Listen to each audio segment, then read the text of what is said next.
Welcome to my YouTube channel JK tutorial. Students, हम कर रहे थे क्लास 6 की साइंस का chapter 2 that is component of food, जिसमें आज हम डिस्कस करने वाले हैं टॉपिक बैलेंस डाइट और डेफिशिएंसी डिजीज के बारे में। लेकिन उससे पहले जो आज मेरे चैनल पे न्यू है, मेरी वीडियो को फर्स्ट टाइम देख रहे हो, प्लीज़ इसे सब्सक्राइब करना ना भूलें। So let us start with the topic balance diet. Balance diet क्या होता है? जो फूड हम नॉर्मली खाते हैं हमारी डाइट में, ठीक है, हम हर रोज़ खाना खाते हैं हमारी डाइट में, वो ग्रोथ और मेंटेनेंस के लिए अच्छी किसकी गुड हेल्थ की, अच्छी हेल्थ हो, ग्रोथ हो, मेंटेनेंस हो, उसमें हमारी डाइट में क्या होना चाहिए? सारे न्यूट्रिएंट्स होने चाहिए जो हमारी बॉडी को जिसकी नीड हो, वो भी राइट क्वांटिटी में। कौन से न्यूट्रिएंट? जैसे विटामिन हो गए, प्रोटीन हो गए, कैल्शियम हो गया, ये सब हमारे न्यूट्रिएंट हमारी डाइट के अंदर प्रेजेंट होना चाहिए, वो भी राइट क्वांटिटी, जितनी जितनी हमें उसकी नीड हो। Not too much of one and not too little of the other, ना ही कोई कम हो ना ही कोई ज़्यादा हो।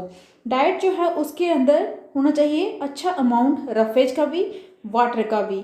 ऐसी डाइट को हम कहते हैं balance diet. Means balance diet वो डाइट होती है जिसमें सभी तरह के न्यूट्रिएंट्स वो भी राइट क्वांटिटी में प्रेजेंट हो और अच्छे अमाउंट में, ठीक ठाक अमाउंट में रफेज भी होना चाहिए और वाटर भी होना चाहिए। तो क्या आपने सोचा है उन लोगों के बारे में जो सारी एजेस के, जिनको क्या चाहिए? सेम टाइप की क्या चाहिए? डाइट चाहिए। कहने का मतलब जैसे बच्चे जो भी होंगे, जैसे 10 ईयर्स से 12 ईयर्स में उनका जो एडोलसेंट पीरियड स्टार्ट होने वाला होता है, तो मोस्टली उस एज के सभी बच्चों को सेम टाइप की क्या चाहिए होती है? डाइट चाहिए होती है। साथ ही में तो ये भी हमें क्या पता है कि क्या हमें क्या चाहिए? बैलेंस डाइट के साथ साथ क्या चाहिए? हम डिपेंड हैं फिजिकल वर्क पे भी, हम कौन कौन सा फिजिकल काम कर रहे हैं।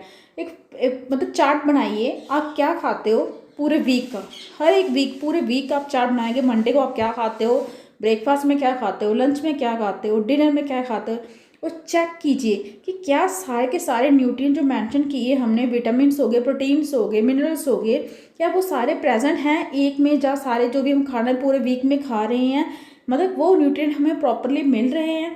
Pulses, groundnut, soybean, sprouted seed means मूंग और बंगाल ग्राम के, फर्मेंटेड फूड्स हो गए जो साउथ इंडियन फूड हो गए जैसे कि idli, combination of flours means मिस्सी रोटी, थेपला, ये किससे बनता है? सीरियल्स और पल्सेस से बनता है। बनाना हो गया, स्पाइनेक, साग जो हो गया, सत्तू, जैगरी, अवेलेबल वेजिटेबल, और जितने भी बाकी सारे फूड हैं वो हमें क्या प्रोवाइड करते हैं? न्यूट्रिएंट्स प्रोवाइड करते हैं।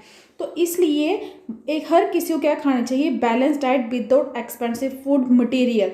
दूसरे एक्सपेंसिव फूड मटेरियल खाने से अच्छा है कि हमारी जो है डाइट क्या हो, वो बैलेंस होनी चाहिए, उसमें हर टाइप के न्यूट्रिएंट प्रेजेंट होने चाहिए। क्योंकि आजकल के बच्चे खाने की साइड कम ध्यान देते हैं और आजकल के जो पैकेट वाली चीज़ें आ रहे हैं, चिप्स आ रहे हैं, कुरकुरे हो गए, ये चीज़ें खाने पे ज़्यादा ध्यान देते हैं, जबकि इनमें न्यूट्रिएंट्स प्रेजेंट नहीं होते।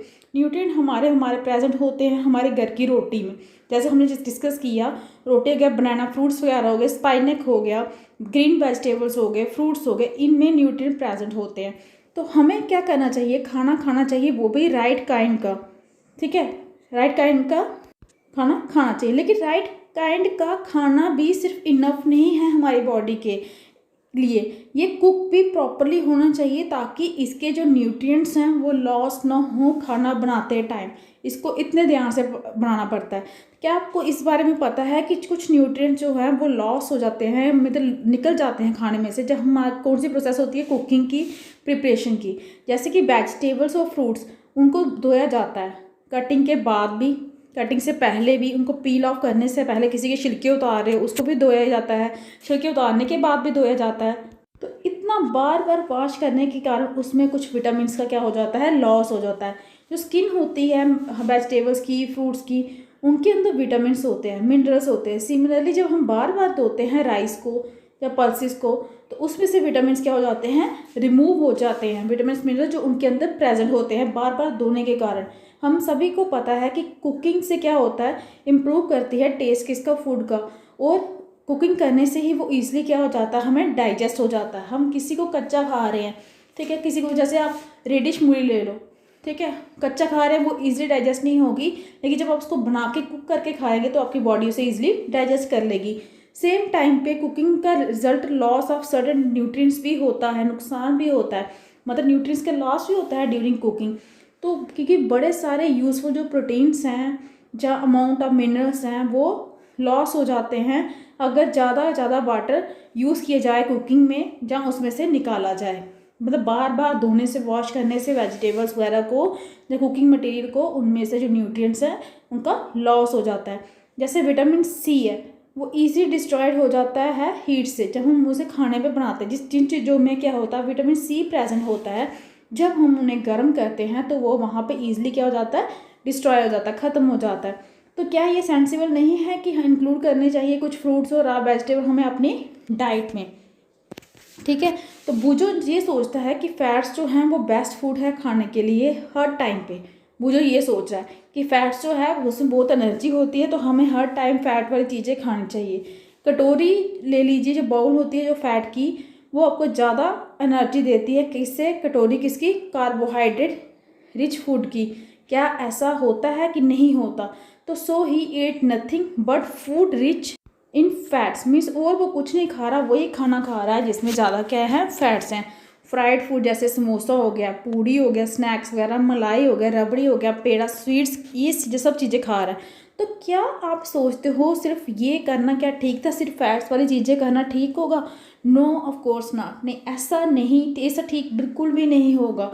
ये बहुत ही नुकसानदायक होगा कि अगर हम ज़्यादा मात्रा में फैट रिच फूड खाएं, we may end up suffering from a condition called obesity. अगर हम ऐसा करेंगे तो हम एक ऐसी कंडीशन में पहुंच जाएंगे जिसे क्या कहते हैं हम, ओबिसिटी, मोटापा। मीन्स अगर हम ज़्यादा फैट्स वाली चीज़ें खाएं तो हमें क्या आ जाएगा, मोटापा आ जाएगा। तो इसलिए किसी एक ही न्यूट्रिएंट की चीज़ को ज़्यादा खाना कि उससे हमें ज़्यादा एनर्जी मिल रही है, वो भी ठीक नहीं है। नेक्स्ट हमारा टॉपिक है डेफिशिएंसी डिजीज़। डेफिशिएंसी होता है कमी, मतलब किन चीज़ों की कमी से क्या बीमारियां होने वाली हैं। अब पर्सन जो है उस क्या करता है, इनफ फूड ईट, ठीक है, मतलब पूरा अगर वो खाना खा भी रहा है, इनफ उसे खाना मिल रहा है जितना वो खाना चाहता है, लेकिन कई बार क्या होता है, फूड के अंदर पार्टिकुलर न्यूट्रिएंट नहीं होता जो उसे चाहिए। तो अगर ये ज़्यादा देर तक चलता रहे, लॉन्ग टाइम ऑफ पीरियड तक, तो पर्सन को क्या होती है, किसी चीज़ की क्या हो जाती है, कमी हो जाती है। फॉर एग्जांपल, अगर उसके खाने में विटामिन ए नहीं है, जो खाना खा रहा है, पूरा खाना तो खा रहा है, पेट भी उसका भर रहा है, लेकिन उसमें विटामिन ए नहीं है, तो विटामिन ए की उसके बॉडी में क्या हो जाएगी, डेफिशिएंसी हो जाएगी, कमी हो जाएगी।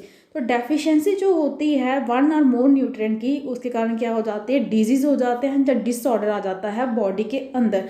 डिजीज़ का कारण क्या होता है, क्योंकि कमी हो जाती है, लैक मीन्स कमी हो जाती है न्यूट्रिएंट्स की बड़े लंबे पीरियड के कारण, जिसे हम डेफिशिएंसी डिजीज कहते हैं। जैसे मैंने विटामिन ए का एग्जांपल दे रही हूँ, अगर बड़े लंबे समय तक उसके खाने में, किसी आदमी के खाने में अगर विटामिन ए की कमी रहती है, तो धीरे धीरे उसकी आंखों की रोशनी कम हो जाएगी और उसे नाइट ब्लाइंडनेस की बीमारी हो जाएगी। और नाइट ब्लाइंडनेस की बीमारी का कारण क्या था, क्योंकि उसके खाने में कमी थी, डेफिशिएंसी थी, किसकी, विटामिन ए की। तो इसलिए विटामिन ए की मतलब डेफिशिएंसी के कारण क्या, इसके कारण क्या थे, नाइट ब्लाइंडनेस के, डेफिशिएंसी ऑफ विटामिन ए। तो अगर पर्सन खाना नहीं मिल रहा, प्रोटीन्स नहीं मिल रहे जब उसके अपने खाने में लंबे देर तक, तो लाइकली उसे क्या होगा, उसकी ग्रोथ को इफेक्ट पड़ेगा। मीन्स अगर उसके खाने में प्रोटीन्स ज़्यादा देर तक नहीं मिलते, लंबे समय तक किसी के खाने में प्रोटीन्स प्रेजेंट नहीं होंगे, तो उसका इफेक्ट कहाँ पे पड़ेगा, उसकी ग्रोथ पे पड़ेगा। स्वेलिंग होगी इसकी फेस की, उसके हेयर डिसकलर हो जाएंगे, स्किन डिजीज़ हो सकती हैं, डायरिया हो सकता है।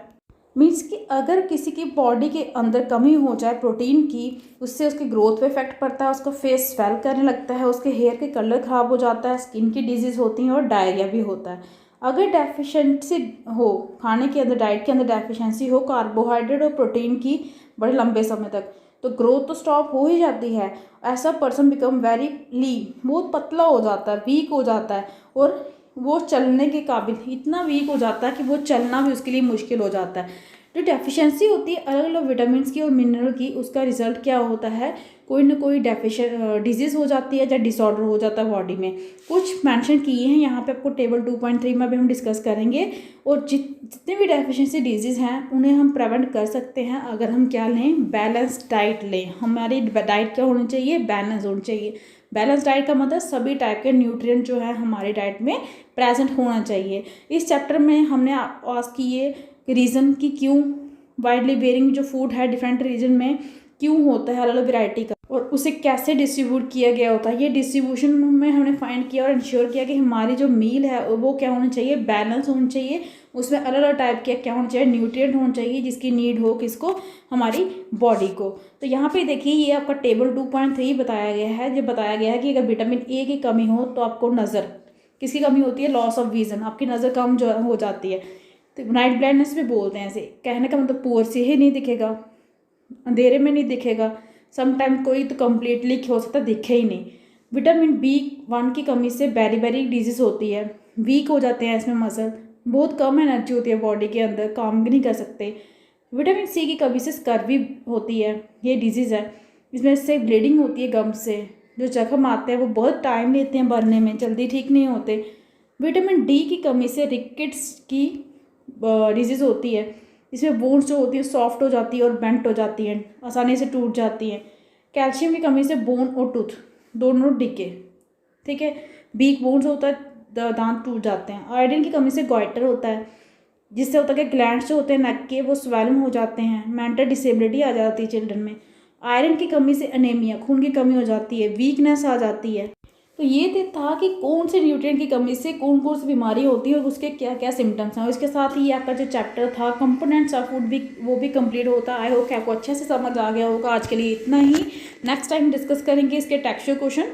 तो अगर आपको मेरी वीडियो अच्छी लगी हो तो प्लीज़ चैनल को सब्सक्राइब करें, मेरी वीडियो को लाइक करें और शेयर करें, ताकि आपको मेरी वीडियो जो है लेटेस्ट टाइम टू टाइम मिलती रहे। Thank you.